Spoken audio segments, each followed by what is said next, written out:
आजूबाजूच्या परिसरातील इथे पंढरपूर शिक्षणासाठी येतात. TVP कॉलेज आहे, विवेक वर्धनी आहे, परत अजून 2-3 कॉलेज आहेत. परत सांगोला कॉलेज आहे.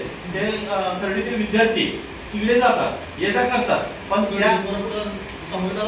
सांगोला पण जातात आणि पंढरपूरला पण येतात. म्हणजे आजूबाजूच्या परिसरातील आणि खर्डीतील लोकसंख्या पण भरपूर आहे, विद्यार्थी संख्या पण भरपूर आहे. तरी पण गाड्या तिथं थांबवल्या जात नाही आणि जाणीवपूर्वक मुद्दाम कंडक्टर तिथं थांबवत नाही.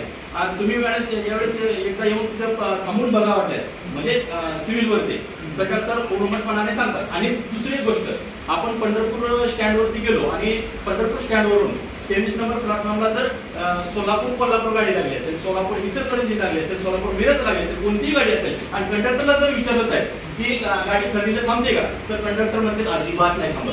त्या प्रवाशाने जायचं पुढे, चालून जायचं आणि गाड्या तिथं कंपल्सरी थांबतात. ताज्या बातम्यांसह ठळक घडामोडी पाहण्यासाठी आजच DD दर्पण न्यूजला लाईक करा, शेअर करा व सबस्क्राईब करायला विसरू नका.